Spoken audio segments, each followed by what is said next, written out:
The 6.5 is on the road here at Google Cloud Next 2024 here in Las Vegas. There have been a boatload of announcements here. In fact, I think the analyst book of news was over 200 pages long, including the decks. I mean, Dan, where do you even start, right? Well, you're going to do that one-page roundup post, but you're probably going to have to use Vertex and Gemini.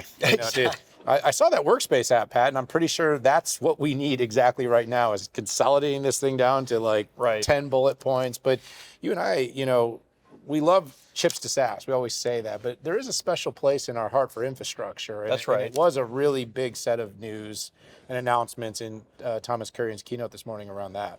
No, that's right. And I love the diversity of options out there for enterprises. I mean, merchant silicon folks, custom silicon from everybody. But let's bring in our guest, Mark. Welcome to the 6.5. Thank you. Great to be here. Yeah, what a great, imagine a guest just pops in to talk about exactly what the preamble was, but great to have you. Yes, I hate when we do that so well. Yeah. It's almost like it was done on purpose. It's almost like planned. So Mark, you should be smiling. It's been a big day, lots of announcements. Of course, the headlines, the news will probably focus a lot on the new chip announcements. Because Pat and I, we said chips would be cool again, not potato chips. We did. We called it. We called it early.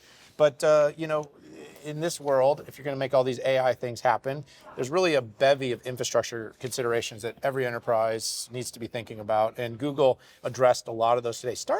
Let's start broad. Let's start macro. Talk a little bit about kind of the systems and infrastructure approach that Google's taking very holistically, how you're deciding about what you're building, how you're approaching it, how you're delivering it to customers. Sure, absolutely. So, first of all, as a longtime infrastructure person, I think like both of you, it's a really exciting time, right? I think infrastructure really matters again, and I think a lot of this is being driven by our customers looking to drive a digital transformation of their businesses, and as they're doing that, they're looking across their application portfolio, whether it's cloud native apps or traditional enterprise apps, and they're taking those existing applications and infusing AI into them. Yes.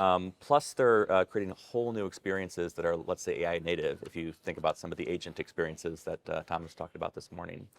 So you have these amazing new services and experiences, but the interesting thing from an infrastructure perspective is that those AI workloads are placing incredible demands on the infrastructure, frankly, like we've never seen before. And so it becomes a real challenge for our customers and for technologists in general. How do you provide the right performance, the right scale, the right cost, the right security for this next generation of AI workloads? And so that's a problem that we're keenly focused on, and looking forward to sharing more about that with both of you today. Yeah, so I've heard some phraseology used this week around workload optimized. That's part of your strategy. And maybe the name says it all, which is, hey, I'm optimizing specific infrastructure for a certain workload. And I also know that when it comes to, let's say, compute, right, you have your own version, whether it's the TPU or your new Axion that you brought out today. But illustrate what workload optimized infrastructure means. Sure. So as you said, it's really all about working back from the needs of each and every workload. And so we do that for all those different types of workloads that I talked about before. But probably the best example of that is AI-specific workloads. And there we have our AI hypercomputer architecture. And the core idea here is we bring together performance-optimized hardware across compute, storage, and networking. On top of that, open, flexible software. So things like support for all the major AI frameworks like JAX and PyTorch.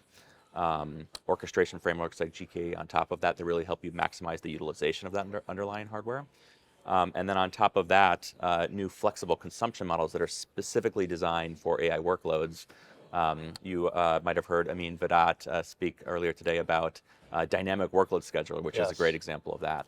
And so we're really enabling that architecture at a systems level end to end, integrated from top to bottom, but also open, right? And so we also embrace a rich ecosystem of partners that can come and work with us at any level of that stack that makes sense for them. And we think ultimately it's this approach that allows us to deliver against those results that our customers care about. Yeah, it's amazing how far the cloud has come. I remember, 15 years ago when it was, anything you want as long as it's one size of VM Right. and one specific processor. And now it's just getting so much more mature, which makes sense as you get down here. But that is what enterprises want. Is they want flexibility. They don't want to over provision. Right. They don't want to under provision. Right. And things change, and they want the system to be able to make recommendations to them on the fly of maybe doing something different that could maybe save them money or give them better performance and results Absolutely. that impact their applications. We're seeing the mass customization moment. It was the Model T. You could have any color you want as long as you wanted it black. 15 years ago, In the cloud, you yes. could have, as long as you single VM, single processor, you could do anything you want in the cloud. Yes. You started down this path. You mentioned the hypercomputer. Sorry, got to get that right, everybody. Got it, yeah. But the hypercomputer and what you're doing there open. But, one of the things that's really interesting in the cloud space right now, Mark, is the kind of silicon diversity. Okay, obviously today in the TK keynote, he mentioned Intel, he mentioned NVIDIA, he mentioned, and of course, the TPU. You have the new Axion. How are you guys sort of thinking about overall sort of how you propose? How do you lead? Right. How do you make everyone happy? And how do you decide? I know you're going to say workload optimized, but I'd love for you to just give us a little bit more on kind of how you're thinking about that, keeping all those people happy. Yeah. Let me go a little deeper there, right? Yeah, So, please. I mean, it definitely, we work back from the customer needs and the workloads they have. But within that, we see some very specific workload types and how that maps to the underlying infrastructure. So first of all, you probably heard Thomas mention our announcements around our support for the next generation of Intel Xeon 5th generation Emerald Rapids processors. We are the first cloud to support those publicly, which is great. It's great. But it's not just about those CPUs, it's also about how we deliver them with software on top as services to our customers. And so we announced our Gen 4 VM families around those Intel processors. The C4 instance type. The C4 instance type is designed with a slice of hardware architecture. So what that means is we carve up that CPU into dedicated slices of hardware, and then we provide those to the applications. That enables us to give sort of the most highest level of performance, the most consistent level of performance, and we can also deliver a very highly controlled maintenance experience, Right. which for traditional enterprise apps, SAP, et cetera, is obviously critical. So that's a fantastic option for the most demanding enterprise workloads, let's say for x86. But then we complement that with the N4 VM family, and N4 is designed at a software level to balance cost and performance, right? And so we have software capabilities that allow us to maximize the underlying utilization of those CPUs, and then we pass on the savings from that utilization gains in the form of lower prices for those instances to our customers. And so now if you think about a customer who has a broad range of Right. general purpose workloads, they can mix and match those C4 and N4 instances to give just the right performance to each application type while driving down the total cost effectively of the fleet. So really exciting things we have with Intel. But then we also, of course, announced some big news in the ARM space. So you heard Axion processors, and these are the first Google-designed custom ARM processors. Obviously, in close partnership with ARM, we're leveraging their latest Neoverse V2 core designs, and so we're really excited about bringing those Axion-based instances to Google Cloud as well.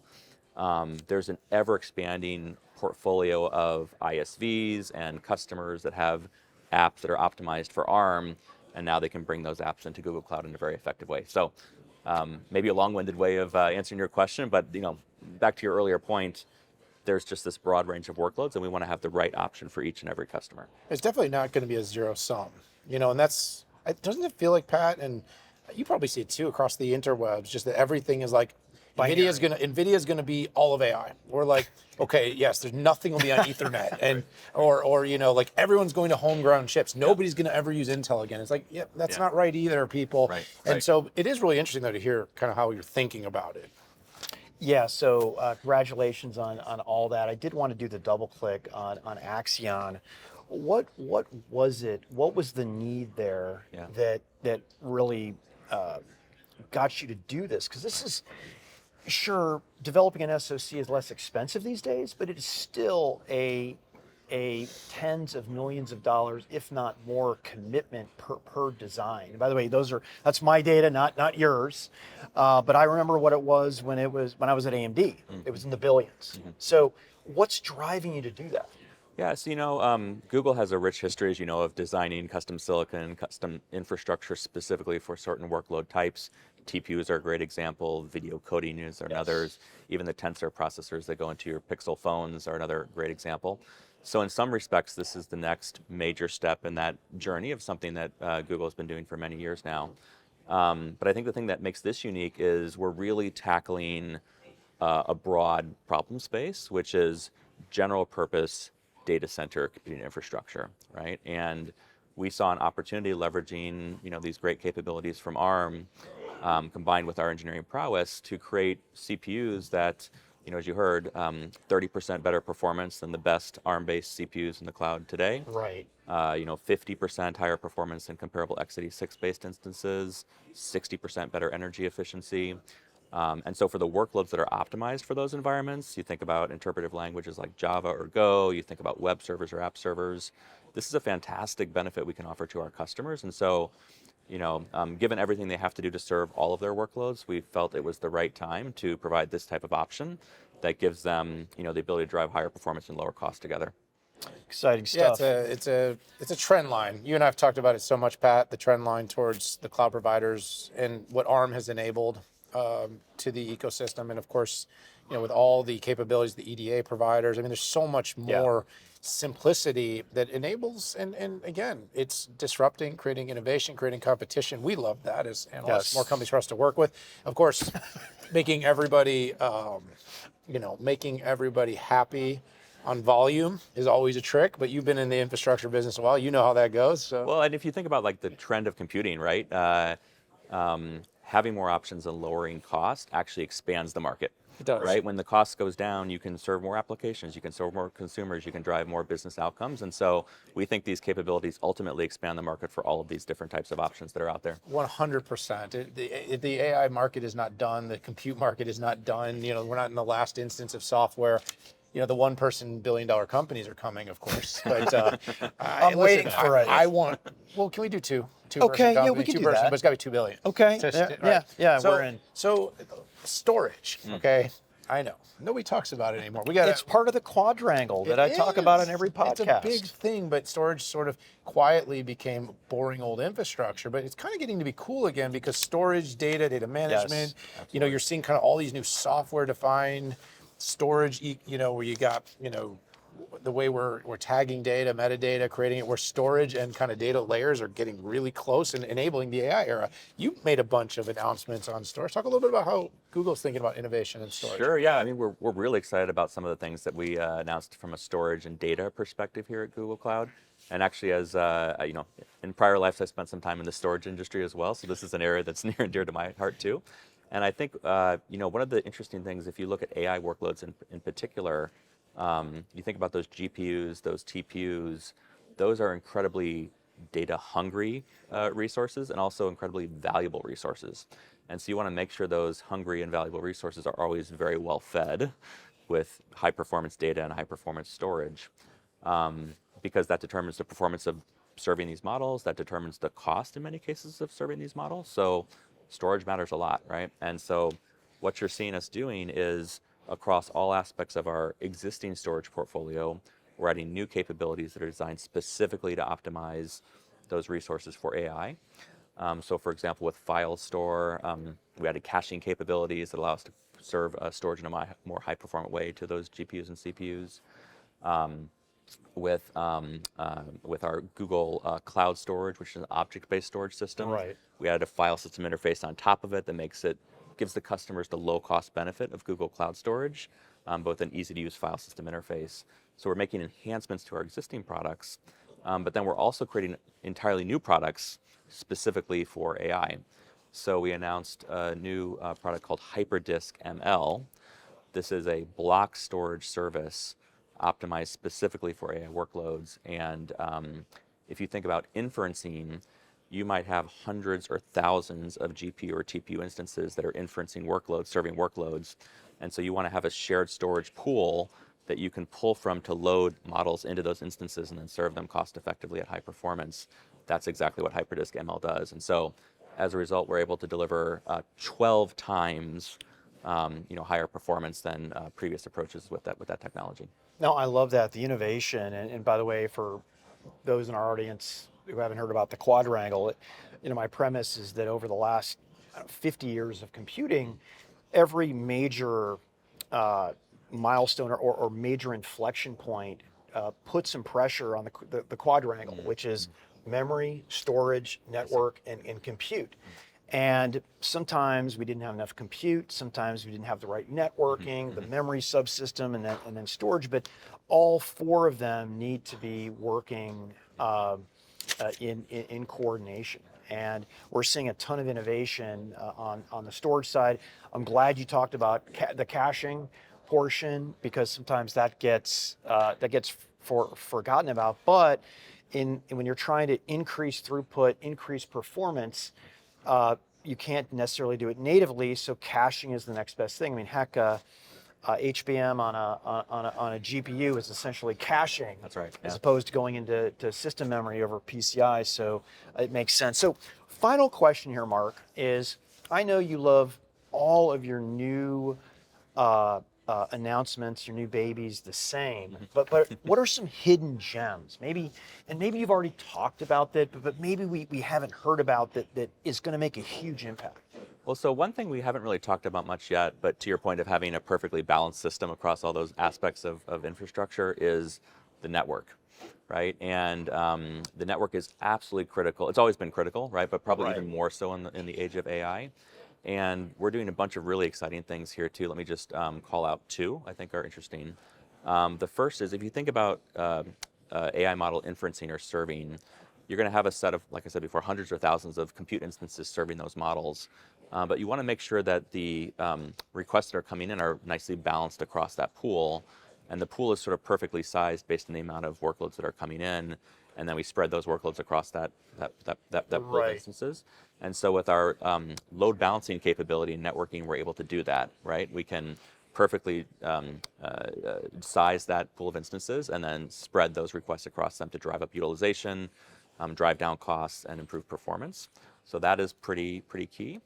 And then the second is our cross-cloud network. And so this is run by a colleague of mine, Sachin Gupta, but it's a critical part of what we're doing in AI as well, because if you think about data and data gravity, some customers are going to have data they want to keep on-prem, right? Some other customers might have data that sits in some other cloud, but they want to be able to get access to that data and then be able to use it in the context of Google AI cloud services. And so our cross-cloud network can create that high-performance, highly secure data fabric that allows access to that data. You can leave it where it is if you want, or you can bring it into Google Cloud. We give you that flexibility. And so those are maybe two hidden gems that we think are really going to be really important to our customers. I'm really glad you brought up networking in there. And I have to ask, is this Ethernet-based subsystem that you're doing this on? So the primarily based around Ethernet, right? And so we've got our Jupyter Fabric network. Yes. All these wide area networks are obviously driven. But if you look at some of the networking architectures within the TPU clusters themselves, those are actually optically circuit switch networks. Okay. So OCS networking, and I probably should have mentioned that earlier, but that is a really key technology because it allows us to take, if you take a TPU v5p pod, we're able to network together 8,960 TPU chips into what is a single virtual larger AI computing cluster using OCS. And we're able to do that not only with high performance, but very high levels of efficiency. So we can drive up to 40% better energy efficiency because we're using optical circuit switching. So we're picking the right networking technology based on the topology and the needs of the workload, but a lot of innovation there too as well. I love that. There's optical and there's Ethernet. And there's InfiniBand. and Yep. GPUs. Yep. There's, by the way, more than one cloud. I know nobody wants to admit that. I like that you I'm talked so glad you brought cross-cloud. that up. Yes. Sometimes it's funny because you live in your own little world, but the enterprise looks exactly as you described it. We spent a lot of time talking about that. Mark, thanks so much for joining us on the 6.5. This was a lot of fun. We really appreciate it. Let's do it again sometime. Thank you too. Sounds good. Thanks. All right, everybody. Thank you so much for tuning in. We're here at Google Cloud Next in Las Vegas, Nevada. 2024 is the year. It's been a great show. We appreciate you all tuning in. But for this episode, it's time to say goodbye. See y'all later.